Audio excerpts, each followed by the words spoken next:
ni danga kan soi ngai lo deuh thil kan soi dawna phone lei dawna smartphone lei dawna hriat tur poimo te ti lampang kan soi dawn ni zanin chu mitin hian phone kan nei deuh vek to maya athar kan lei thina athar lei dawn hian engang nge ka leang ti hi mi tam tak boina nia tam tak chuan an du hin rachi alawa tlang puin du an than dan chu thian te nei ang te kan mel hriat kan chung te mo kan thian kom ten an nei ang deuh nei ve ngot ang chi hi phone an than dan tlang pui ni na langa kan momo na le kan man du dan zir hian phone smartphone kan man hi kan thati zong hi ang lo ni ti kan hriat phot angai ni atul lawa poisa kan seng teu teu thei ani aman to na chan tak kha kan man du na chan ani si lo chuan poisa ui omani atlang puya phone le do na ngai poimo tur point linga vel kan ron soi photanga chumi nuwa chuan kan ngai poimo zira tur zira kan en tur tel te kan soi tel don ani masabera chuan build quality antia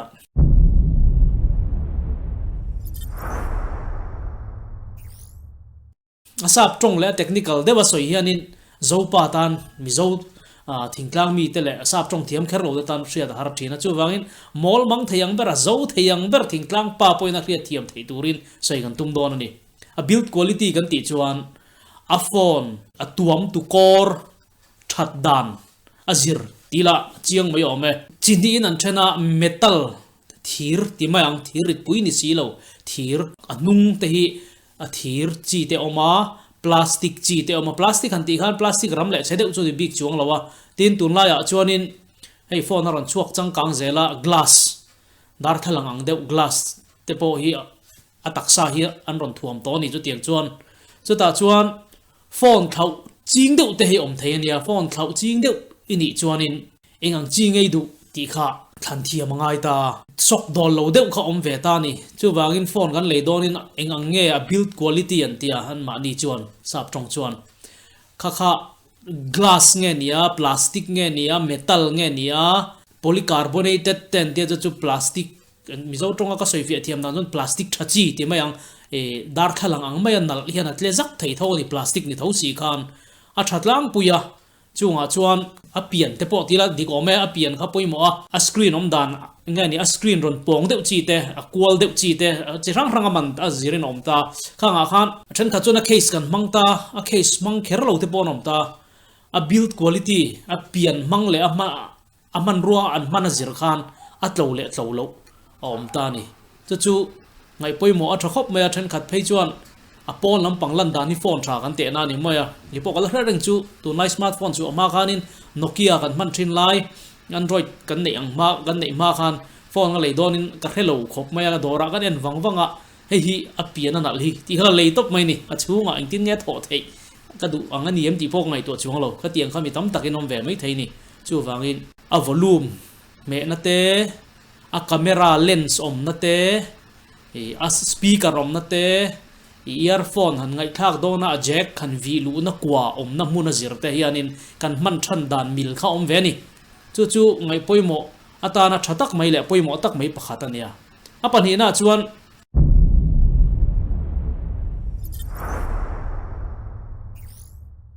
a display antia chu a screen a lo lang alan dan alan chua dan hi ani ber ome chu ta chuan a fia lo mani phone a hian fia lo han tila kan da du na uluk dewa kain mu te ni lo chon chu ting an sang lo mai theya tun lai phone chu chang kang to LCD screen kan tiang chi te IPS LCD screen ti te lo chua ka full HD QHD ti te lo chua ka khang kha amizo tongin ka soivek thiam lo AMOLED screen nan ti te phei chu a film ka color a FM maya tui film tak zo enang hian film ka kin na langani color po fi bi ka man po to bi ka ni so screen ka display quality lo lan chu adang quality kha inga nge ni ti kha a phone specs kan en huna khanin ngai poimo tel ve tha movies and chi te thil chirna na mang thin te khatiang en reng chi kan ni phei chuan a screen lai zong kha 6 inches velamo 5.5 in te lo se phone te a chuan in a boi tha ka mit te ha bi ka kan thil mu te kha zu te ta wangin chu wangin the display kha mani du dan milin khan thiam angai ni in chiruk vel tala lian a tha tum lai chu in chiruk point li ti te in chiruk point nga ti te om to in chi sar in chariat hi chu phone tablet ten ingot lo chon phone ai chon an ti meu lawa amaro chon tlang puin in chiruk point ni in chiruk point li ti vel hi tun lai phone la ra ho hi chon ania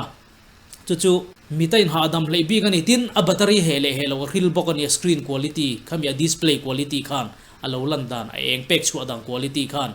ei tun lai lar dewa chuanin Samsung Galaxy M30s kan ti hi aman sang lu tuk si lo sing ni te han kai de si lo sing khat le sang nga hnuai bor vela AMOLED screen ron na yania Redmi kan ti ho hemi Redmi phone ho hi a that telul nen AMOLED screen hi man tlom ho a hianin aum lo nin ka ria Note 8 Pro po hi aron that telul nen keima ina ka i de una chu AMOLED screen ala ni phalo dewa ai nom le de u le kan ni en hian atia soi chon soi fia thei ni lo kho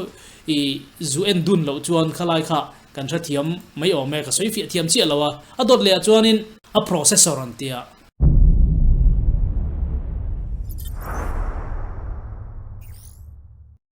a processor hi zo tro in te ka soi fiang o ka soi thiam lo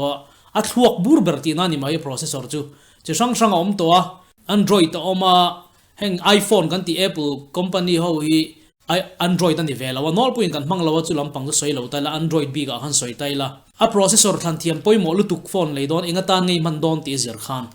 PUBG te khel thina Call of Duty ti ang chi te games heavy pui racing ang chi te le khatiang enge kan soi seng lawang khatiang games lian khai khel don chuan a processor sang chak thai ma mo nge ni chuan a smooth lo te khoi vela nom lo te a hil ve kani chu ber chu poimo tak mai pakhatania Qualcomm Snapdragon 652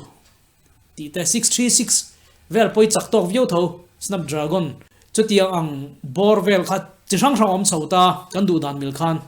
amai ro chu WhatsApp khoi ve nan bi in biak na tan aba ka mangai lo ti te ni chuan a processor sang de u kha ngai lo ni chu angai lo ti to menga wi om mai man ti tam tu nia kan man ma mo na mil I ahan ni vak lo sang de u kha ti kha kan soi du ani chulai chon engang chin nge le tur ti kha chu soi thiam hara kina atop lampanga hian phone number du le kan tilanga nga engemo izo du le khati ang tema angai na khelo vele de chong le ve du si te kan nomani jong kan ko mu thei tur ngai la amaro chu hriat shrim chak wanga in zo kha chu kan in chang vek seng lo mai thei amaro chu phone ka le ve du a chu ti anga mangchi chu kan nia chu ti ang chu ka ngai poimo a nin thil thei ngam ti te kan nomani chon du le kan in pui thei na ni ta kin phone number kan da a hian in lo WhatsApp mangin message mangpon kan in zot thayang ti kha kan sei tel du bok ani chuan a dot le chuan camera soyang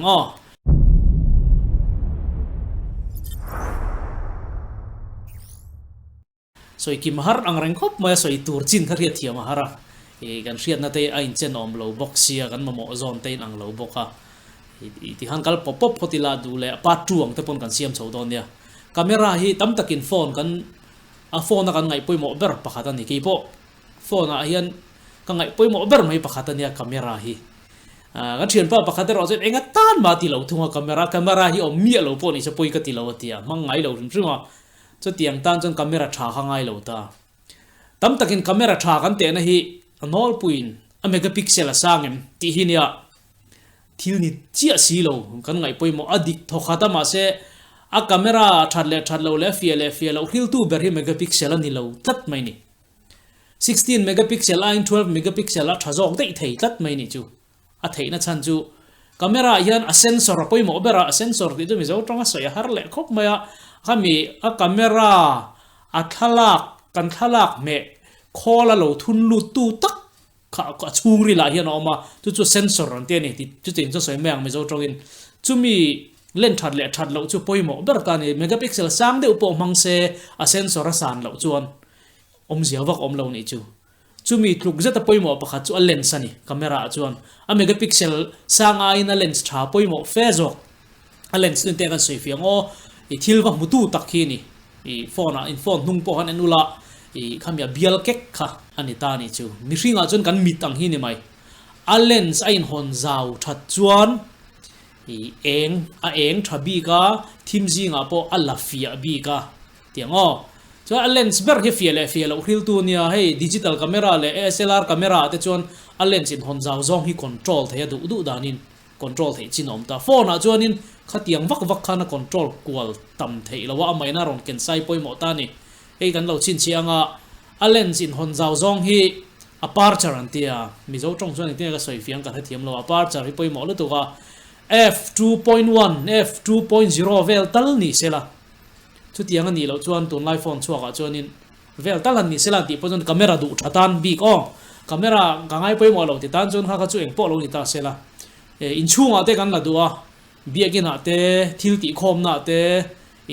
pona ni kherlo eng thatlu tu lo na te po lak du chang kan nei ta ni khatiang a khanin a megapixel kan ngai poi mo hai to nai ret mi chuak tam tak hi chu 64 megapixel te poram ni ta sang thakop maya ma se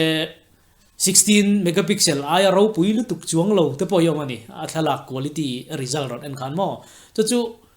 a sensor le a lens khai nge ni ti kha zu hriat thiam ve khangai ta soi tong khan google ate po kan en thaya a camera specs kha a primary camera anti hamia camera puiber tunai jong camera lens pathum omtlar duat te pom ta pani te om to single lens chu om to manglo ni tunai chuaka chuan aman singkai china phei chuan mo chu da chuan in a primary camera ber khan ya tu na kan soi hi f2.0 vel tal ni sela aperture in hon zau zong kha chu a thatlang lo na ni kha ain hon zau po le thimangam tila ka soi thiam mai ome kan mit po kan men zau chuan kan mu zawa eng po kan mu tamani I chin deu sur chuan in imuzima eng poi mulut alut lema chuan in chu tiang zel chuan kan mit anga khan te khin mai tur lens chu thili mu chian du chuan men chian angai ni ho ma ro chu thil te tham te thil big pakhat te chiang dewa zu mu du chuan in achang chu ching sur in thil te kan en le dei thung ani khatiang ji kha lens tho dan chu ni mai kha nia lens a that lo chon khatiang khan nei adjust thei lo thina chu wangin Redmi Note 4 po kha a tha khop maya chuak lui deuh lek chan china kan soinga pona chon thapa ngai reng ma ha duwa in thim khangam lo thin ti khami tam tak soi sel na nia kha tu na kan soi hi chan chu ni kha camera ngai poi mo te tan kan shedon nia I f2.0 amo 2.2 a number kha tlem po le ale I ain hong zau ti na ni kai kan hre thiam thei turin a number atam chuan f 2.0 chu 2.2 ai chuan in alain hong zau le ti na nia ai hong zau po le khanin I a eng tha fia tha tila mol mang takin ani dan zong chu ni lo na in ti khana fia mai ome chuan battery soi le anga dot le na battery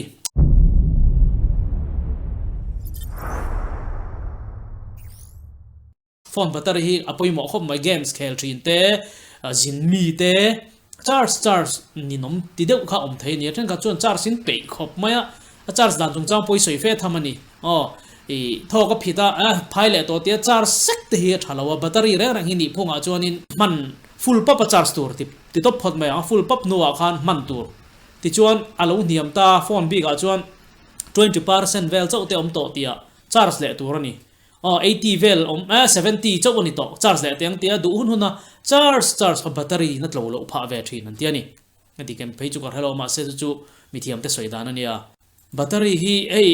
mAh ante milliampere an tia mi zo tong chuan te kan soi liang adai rei zong te meng mAh ti kha dai atam zong soi na ne tu live phone a chuanin 4000 te 4500 te hin itlang puya aniam bera 3500 vel tal hi chu ni se tha battery chu aman ti to tu po ni ve battery ngai poi moi ni chuan 3500 aya mAh aya battery niam chuan kha phone kha chu atlom u chuak viau ni lo chon thavak lo ka ti ge chuan 3500 sang thum zanga mo sangli zanga vel ni se ichina ka soi Samsung Galaxy M thar ts kha mAh sang ru ka ni dei maya a thakho maya chuta po chuan a charge na lama khan fast charger an tia rang taka charge thei chi charger chom khom le ta ni chu Realme ho hian chu an ron nei thathin khop maya battery 4500 sangli zanga vel poidar kar khat pot ling manglawa charge fur pap thei ni a sen vek to nu 15% vel cho om to nu an charge te hian minute som thum vela hena khat don maya chu fast charger thatna nia Realme 5 Pro te tu chon Realme XT te Realme X2 te lo chuaka sing ni don man nang chi sanga khan tunan Realme 3 Pro po kha ni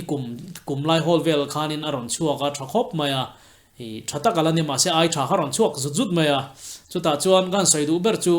a charger kha poi mo tel ani china ka soi Samsung Galaxy M30s po kha battery san telul nen a charger chom kha fast charger rang taka charge chi ni lo vele thung ta ni a boi thak vele na chu charge full pap tur chuan battery down nuwa a down han ti khan 20% hoi lam tiang o nuwa charge full pap tur chuan dar kar thum do na ngai ni tat mai na chu soi sel na ani vele thunga ka kha Redmi ho hi na battery chu thatlang lon view boka aron sang view ma se ni po fast charger support thosi hian a boma a thar leila ya boma ron chom sa hi fast charger chom lo hi an ni deuh fur loma tu nuwa chuak thar ho hian a chomem kalo en lawa a chom chuan a tha a chulaya chuan a battery sang deuh po khani se charger ron chom kha charge mong deuh ni chun ni nom ve thina ni ka hangai ton ngai mar chu poimo ta bera chuan mah kha engang nge tin riat bok tur chu a battery mah cha san viau khan a phone a tirit vele tani a phone rit tling tlung khami patan phei chon ke kor tai deuh ha phei chon a hi ni nom riawa chuta chuan mah kha engza nge ti kha enangai tani ti me ngo chulai chu tin Android version dona han Android version 9 Android Pie an ti kha Android 9 hi la tu na lar hi ne 10 hi ron upgrade chole chan to chu nthiam chuan Android version update piang kha tha achan chu amil langa a thil hi an ron update zel ati khan update thara khan in thil thazok kharon keng tel zel ti mai a kan ria thiam zong in ka kha ni ta sela a to dot le chuan in a memory kan ti fo hi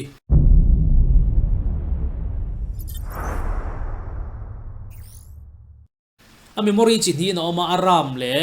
a memory pang aram kan ti chon tinge kan soyang application install zong le kan thil han khoi ho vel norkal tu kha ani mai aram a hian ti ha toy riat thiam tur zong in mol mang takin soi taila atlem bera 2GB ram tal chu ni ro se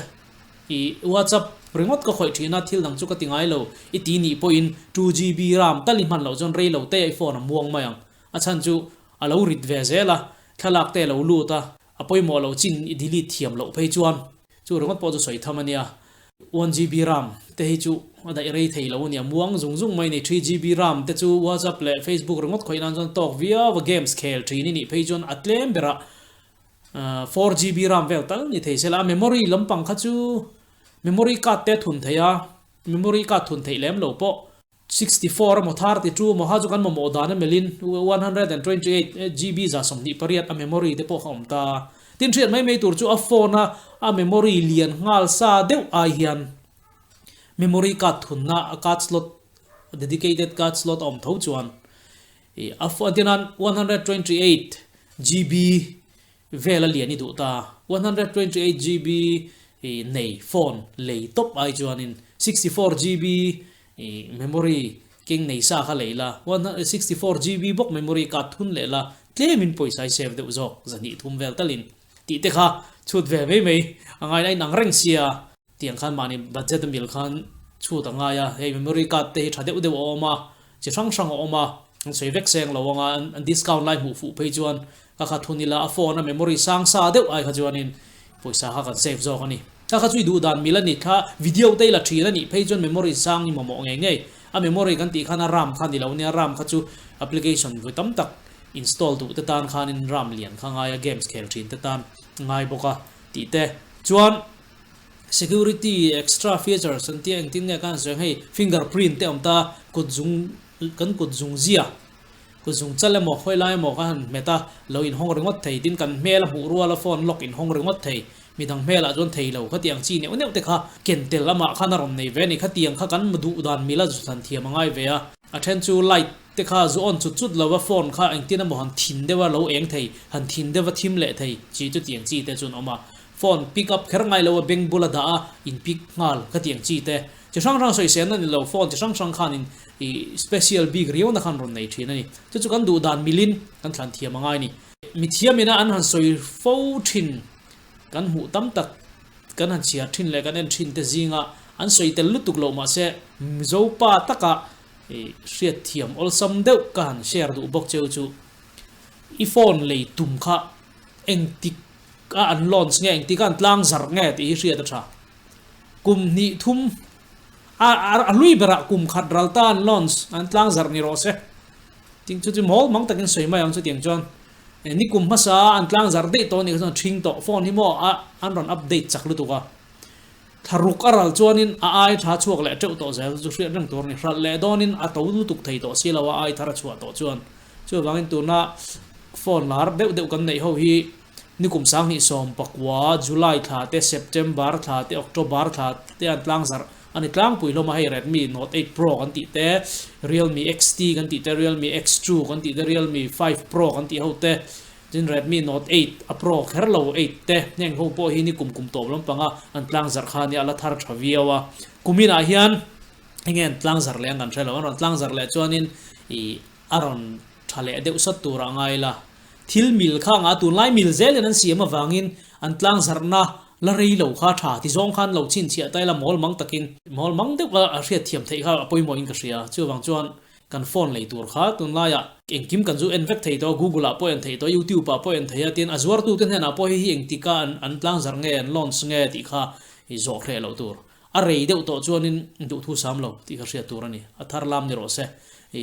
hriat tharuk aral to ti vel ta chula zia ma sa kumaral to chuan kha phone kha lui deuh to achunga thil pai le ati thei te po kha aya tha chuak le tuk to ni ti kha hriat thiam tur ani chu wangin kha du tok photila Mizoram etiang electronics lam panga mi thiam lar tak pakhat soi ga hriat rang chu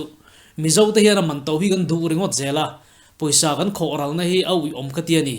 entirnan ar tui hi chut ke don chuan thir fian te pakhata chut ke kha tok ani tu bo ke ji thum kher chut khangai lo ani chu tiang de lek chuanin kan thil momo mil to ka zir khan kan phone man po kan thlan thiam angai ni helai phone number kan taral na hian ni china kan soyang khan zo du mo engamo te kan nei chuan zo thei ni semar chu sei tong khan hriat ve cha hrim ani phone ai nge ka phone thazok ti ang chi te ka tiang kha chu ma ni in phone khoi Android phone tu nai chang kang azong Google te khoi vek theya ma ni na kan zon thiam chuan in zo khera ngai lo mar chu lei ve du tran pui ngai chu tiang chu ka du dan ne chu ti zat man chu ka neya leina tur tiang chi tang khan in pui thei kan be sei don ani na ke na le pe ka chuan in cheng sang riat man vel chin nei ta na phone tha deuh te sang kwa china tha sing khat man chin vel phone tha sing kha sanga man china tha tiang chi den khan ron soi kan tum don ne kan tui zong le tha kan ti dana zerin tu na mi hi an en lom photila kan reaction na zerin kan ngai dan te comment lama tan soi tai la chu tiang chuan hun kan mang don nia tu na tan chuan du tok photila ka lo me